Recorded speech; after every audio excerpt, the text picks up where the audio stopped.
안녕하세요. 닥터 윤입니다. 네, 한동안 업로드가 뜸했죠. 제가 병원을 요번에 옮기면서 오픈 준비하느라고 좀 바빠서 촬영을 당분간 하지 못했습니다.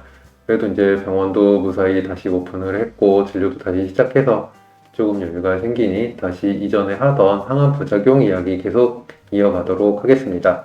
오늘 다루게 될 항암 부작용은 불면증입니다. 불면증은 말 그대로 잠을 못 자는 거죠.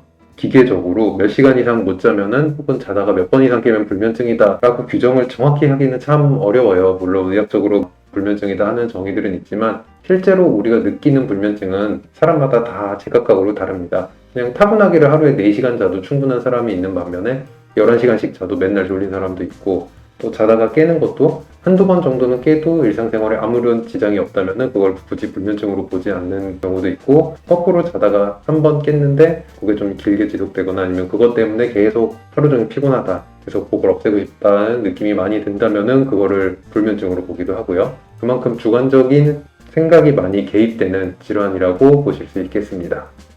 불면증은 크게 두 가지로 나뉘는데요. 하나는 잠이 잘 들지 않는 인면 이상, 그리고 또 하나는 잠이 들었는데 자꾸 깨는, 그러니까 잠을 유지시키는 힘이 약한 그런 증상이 있으신 분들, 크게 두 가지로 나뉩니다. 그래서 불면증을 뭐 정확히는 수면 개시장애냐, 수면 유지장애냐 이런 식으로 이야기를 많이 하고요.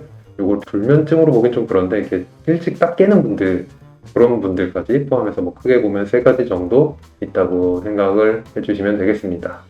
그리고 불면증이 오는 것도 뭐 당장 이렇게 근심 걱정거리가 있으신 분들이 이번 주 좀 못 잤어요 하는 뭐 그런 짧은 경우에 불면증도 있고, 뭐 나는 원래 30년 전부터 계속 잠을 깊게 못 자고 너무 힘들어요 하는 나이 있으신 분들 중에는 그런 분들도 오히려 많고요. 그래서 기간도 많이 사람마다 편차가 크고 그 심한 정도도 일주일 동안 한숨도 못 잤어요 하는 심한 분들까지 뭐 다양하게 있습니다.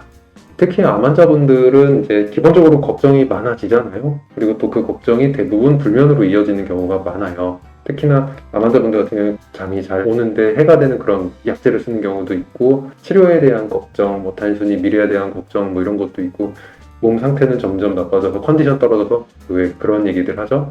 잠도 체력이 있어야 잘 잤다고. 틀린 말은 아니에요. 어느 정도 몸에 기력이 있고 체력도 좀 보존돼 있는 분들이 잠도 깊게 잘 자기는 해요. 근데 항암을 하신다든지 다른 치료하면서 그게 너무 쇠약하게 되면은 오히려 잠도 더 못 자는, 하루 종일 자지만 깊게는 못 자고 이런 식으로 오게 돼요. 그러니까 그냥 까부러져 있는 거지 잠을 자는 건 아닌 그런 상태가 유지되는 것 뿐이지 실제로 깊게 푹 자지는 못하는 경우도 많아요. 실제 암 환자분들 통계상 보면 거의 절반 정도는 불면증을 갖고 계신다고 이야기를 하시고, 이게 일반적인 암에 걸리지 않은 분들과 비교해 봤을 때는 2배 이상의 확률로 불면증을 갖고 계신다고 보면 되겠습니다. 그래서 이 불면증 같은 경우에는 단순히 부작용 불면증, 잠을 못 잔다 해서 끝나는 게 아니라 잠을 못 자니까 낮에 아무것도 못 해요. 그러면서 사회적인 문제도 많이 생기고 업무 능력도 많이 떨어지고 기타 체력 회복이나 이런 면에서도 당연히 불리한 점이 많아지고 해서 불면증이 지속된다면은 삶의 질 점수가 아주 곤두박질치는 경우가 많습니다. 사실 어떻게 보면은 다른 부작용들에 비해 나타나는, 사람에게 주는 그 충격은 좀 덜한 편이죠. 그 정도 상황에서 잠이 잘 오면 그것도 이상하지라고 생각을 할 수 있는데, 어떻게 보면은 암 환자의 몸을 가장 나쁘게 만드는 부작용 중 하나가 이 불면증이라고 볼 수 있습니다. 일반적으로 연령이 더 높으신 분들, 나이 있으면 원래 젊었을 때보다 암이 약해져요. 그런 영향도 있고, 그리고 더 예민하신 여자 환자분들에게서 더 많이 보이는 경향도 있고요. 부수적인 잠을 방해하는 증상들이 있어요. 속이 메스꺼우면은 잠이 안 드는 그런 경우도 있고, 야간에 기침 있으신 분들, 누워있으면 여기 목에 가래가 낀다든지 누웠을 때 통증이 오는 분들, 이런 분들은 밤에 잠을 이루기가 아무래도 힘들겠죠. 그래서 불면증 자체 때문에 못 잔다기보다는 다른 증상들 때문에 못 자는 경우도 꽤 많습니다. 그럴 때 당연히 그런 증상들을 어떻게든 잡아야 잠이 오게끔 그렇게 만들어야겠죠. 아주 드물게 사용하는 약제들 중에 불면증을 유발하는 약제들이 있어요. 커피 먹고 잠이 안 오는 것처럼 피곤하고 졸린데 이상하게 잠을 못 드는데 뭔가 이게 내가 불안한 것도 아닌 것 같고, 그럴 때 뭔가 약이 바뀐 게 있다. 그리고 특히 그 약 부작용에 불면증에 대한 언급이 정확히 있다면 약을 바꿔보시는 것도 괜찮은 방법이 될 수 있습니다. 그래서 이 불면증을 해결하기 위해서는 어떻게 해야 되느냐, 여러 방법이 있어요. 정말 심한 경우에는 뭐 수면제를 쓴다든지 네, 수면제도 종류도 굉장히 다양하고 강도도 굉장히 다양하고 실제 의학적 분류는 굉장히 다양한 약들이 있거든요. 그래서 잠이 오는데 도움이 되는 굉장히 많은 종류의 굉장히 다양한 약들이 있으니까 그런 거를 쓰는 방법도 있겠고요. 그리고 생활 습관에서 도움이 될 수 있는 거는 제일 중요한 게 잠 자는 거는 규칙적으로 가는 게 좋기도 좋거니와 실제로 규칙적으로 이루어졌을 때가 제일 잘 자거든요. 그래서 잠은 특히나 하루 생체 리듬과 규칙성에 의한 영향을 굉장히 많이 받아요. 그래서 잠을 잘 자기 위해서는 규칙성을 찾는 게 제일 우선이고요.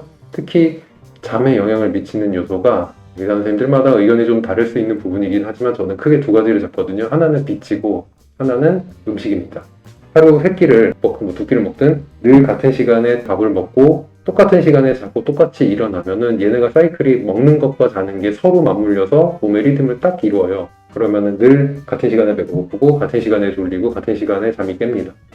근데 이거를 먹는 게 불규칙적으로 먹고 잠만 규칙적으로 하려도 힘들고 먹는 건 규칙적으로 먹는데 잠을 불규칙적으로 잔다. 그러면은 규칙적으로 먹어도 그 시간에 먹는 게 몸에 학습이 잘 안 되는 경우도 많아요. 먹는 시간과 자고 일어나는 시간을 동시에 맞추는 게 굉장히 중요합니다. 그리고 두 번째는 빛인데 낮에는 밝은 데 계시고 잘 때는 최대한 캄캄하게. 불면 있으신 분들이 우울증 증상으로 불면이 오는 경우도 있고 거꾸로 또 불면이 오래돼도 심한 우울감이 나타나기도 하고 그리고 암 환자분들이 대부분 그렇게 기분이 썩 좋진 않으세요 항상. 그래서 실내에 가만히 어둑어둑한 데 계시는 경우가 많거든요. 그러면은 밤에 잠이 안 와요. 밝을 땐 밝게, 어두울 땐 어둡게. 몸의 생체 리듬을 밝고 어둡고를 정확히 해줘야 잠이 오는데 굉장히 큰 도움이 됩니다. 그래서 이 두 가지를 잘 지켜주시는 걸 우선으로 해서 생활 습관을 잡아가 주시면 좋겠습니다.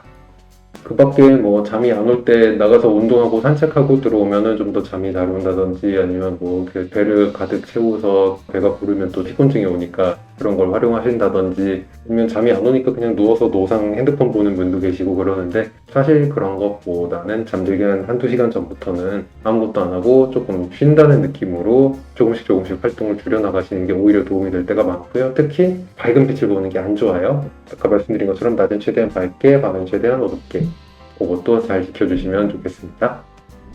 네, 그러면 불면증에 대한 이야기는 여기까지 하도록 하고요. 다음 시간에는 딸꾹질, 상환부작용 중 하나인 딸꾹질에 대한 이야기를 나누도록 하겠습니다.